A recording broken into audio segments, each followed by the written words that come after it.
Hey folks, Eric Prey, Focus Fishing Guide Service. Got another video fishing report for you for Table Rock Lake. With me again is Philip Stone, Stone's Guide Service. We just had a kind of a fun morning out here fishing on the Kings. Had a good time, caught some fish. Fishing's getting better. It's definitely getting better. It was really a pretty good morning this morning. Caught quite a few fish on a jig, a few on topwater. Had a few blow-ups on a buzzbait. Didn't connect, but it's fun. We're catching some fish. As far as our lake level is concerned, we are at 917.01 as of today, as of this morning, as of right now. Really not a whole lot going on. We did get some rain earlier this week, but not nearly as much as you would think. You know, they were calling for 2 to 3 inches. I think we got about a half an inch, so really it just put some oxygen in the lake, which has really helped the bite quite a bit. Water temperature actually dropped because of the rain. We had been seeing 87, 88 all over the lake, and pretty much 82 to 84. Even we were up above Sweetwater today. It's still 82 degrees up there, even in the stained water. So it was cool this morning. Yep, it was a little brisk this morning. Yeah. About 60 degrees when we left the dock this morning. So it's cooled off. Fishing is definitely getting better. About through with August, so things should be turning around.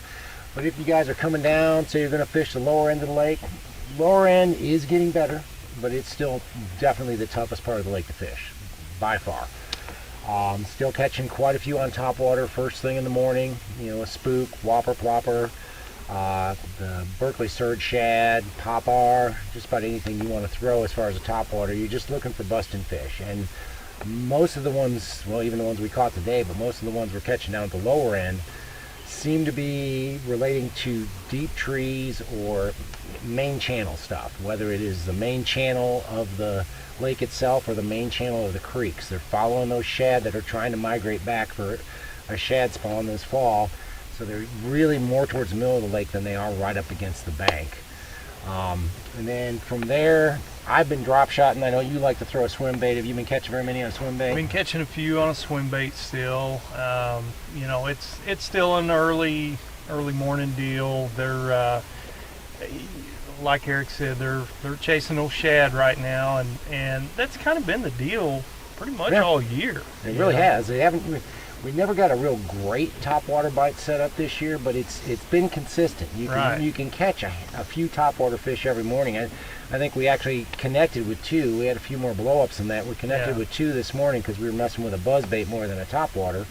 But the 2 we connected with, I mean, one was a 16-inch black, and you had a 15.5-inch Kentucky. So I mean, they were good fish, and it's fun to catch them on top.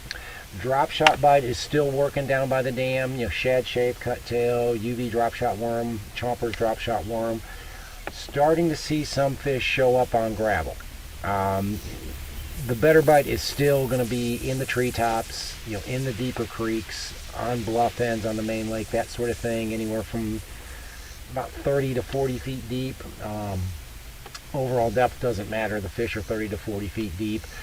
But we are starting to see a few fish show up, a few more show up on gravel. Had a trip earlier this week where I took a guy out to show him how to drop shot. So we hit every type of drop shotting you can do, and we did catch a few out on some long gravel runouts. Most of them were 25 to about 35 feet deep, but they're glued right to the bottom. You're not going to see very many fish when you get out there. You might see 1 or 2 come up, but you drop your bait down there, you hook one, and then you'll see the rest of the school try to follow that fish up. So we are starting to see that. It's not great. We still don't have a thermocline, but we are catching a few on drop shot. And I know you've been catching them on a jig down by the dam a little bit. Have been catching a few on a jig. It's Eric had called me last week and said he was catching some on some of the gravel runouts, and so immediately, that's when they start doing that. It's time to throw a jig, and I've been catching a few on a football jig, and it is getting that time of the year. That bite is going to progressively get a lot better. Yep. So, are you throwing the big full skirted 5/8 dual football jig, or are you still throwing the small one, like the 3/8 or the half ounce? The half ounce, the smaller one. That bigger one will come into play a little bit later. You know, I think as the crawdads on this lake get a little bit bigger, that's when you want that bigger profile. Okay. We go up into the Kimberling City area, and the same bites are working. We're catching quite a few fish on top water early.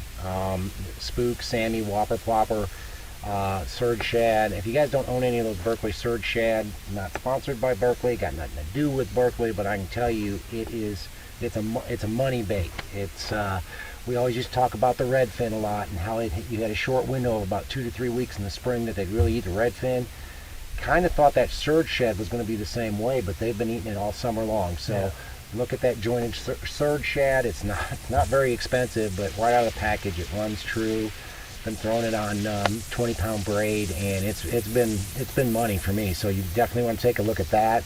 Again, these topwater fish seem to be gravitating more towards the center of the creeks and out in the channel or out on deeper drops, where the shad are starting to migrate. Really the mouths of creeks to about halfway back seems to be where we're catching most of the topwater fish. If you've got some big docks around, that helps to hold those fish. Going to like Mill Creek, the Little Mill Creek there in Kimberling City, that's a good example, or Schooner Creek, where you've got some big docks that are out over deeper water. A lot of those big docks are holding some fish first thing in the morning, and you'll get a lot of blow-ups there. And again, once that bite goes down, we're still catching them on a drop shot with a shad shape, cut tail, UV drop shot worm, catching them on the Jewel scuba spoon as well. And again, we're fishing trees, primarily fishing trees.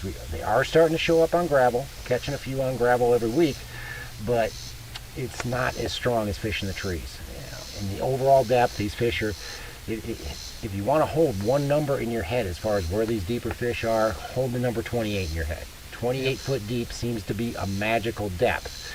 There'll be some a little bit deeper, some a little bit shallower, but for the most part, they're all around that 28 foot range, which really makes me think we're starting to get a thermocline trying to set up. I've seen it trying to set up in a couple areas on my electronics, but it's still not a firm thermocline. But that's where they set up once you get that thermocline. And then again with a jig, I know I've been pitching the spider jig, the Jewel Pro spider jig, around some of the boat docks and doing pretty good in the shade of the boat docks. Are you throwing that football jig down there in Kimberling too? The finesse jig 7/16 has been working pretty well for me, like you said, on that gravel stuff and around the docks. Been jigging a spoon quite a bit as well. That's been working too. Same depth, same type of areas that Eric's mentioned with the drop shot. That will work with the spoon as well. Yep. Go up into the James and jig. It's the best thing I can tell you about the James. Football jig, spider jig, finesse jig, any type of a jig is working up the James right now. Most of the fish are kind of like they were for us here today. Most of these fish are going to be on steeper banks though. They're not going to be out on gravel. They're going to be more on the channel swing transition type banks. Seems like where you've got we talk about it all the time in the spring, and then we'll talk about it again in the fall. You've got where the channel actually leaves or hits the bank. That's that transition area where you go from the bigger rock to the smaller rock, and that really seems to be holding fish. We hit it's about 100-yard transition area this morning up the Kings. Same deal up the James right now. 100-yard stretch. I had one pushing 3 pounds, and then we had several little Kentuckys on it, and we had a couple other decent fish on. So they're definitely hanging around those transition areas on those rocky banks, both here and up the James. Was throwing a Jewel Pro spider jig and bass whacker 7/16 with a speed crawl as a trailer, catching a few on a spoon up there as well. Same sort of deal out there. Actually, those fish have been on gravel runouts. Is where I've been seeing more of the fish on the spoon. It seems like even though there's not a firm thermocline up the James, you can start to see the beginnings of a thermocline at about 28 or 30 feet up the James. You'll see the line on your graph, and you'll see the haziness below it, but it's not really firm.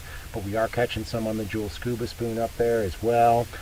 And then a topwater. I mean, I know you've been throwing a topwater up there. What's been your best topwater bait up there? So the best one has been the surge shad.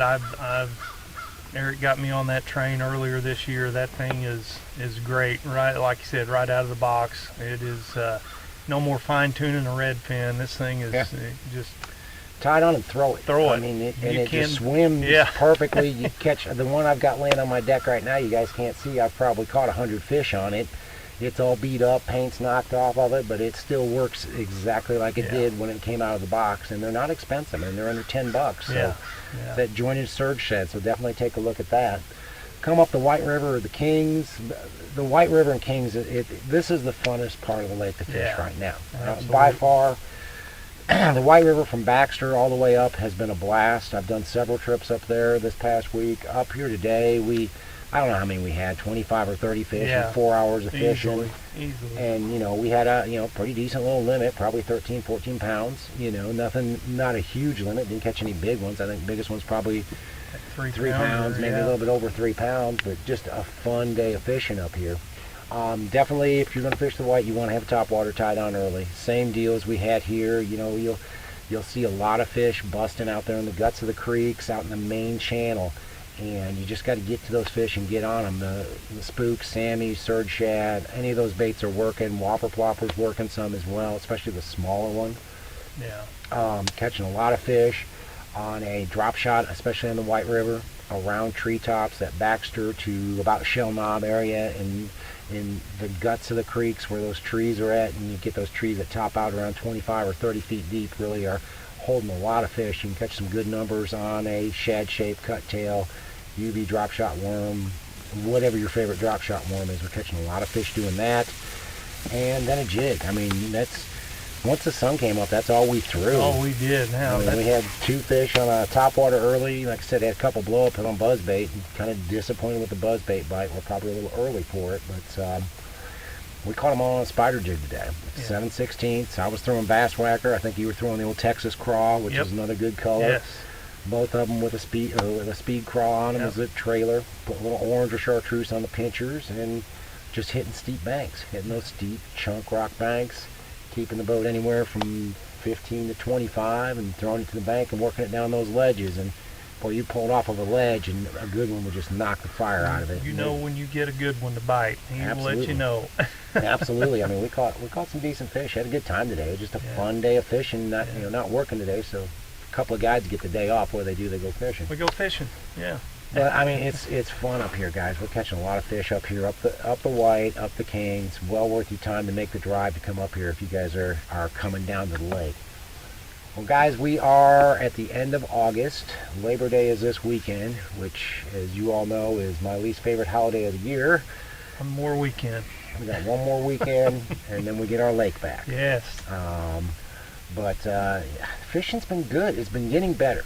Surprisingly better. We're seeing a lot more.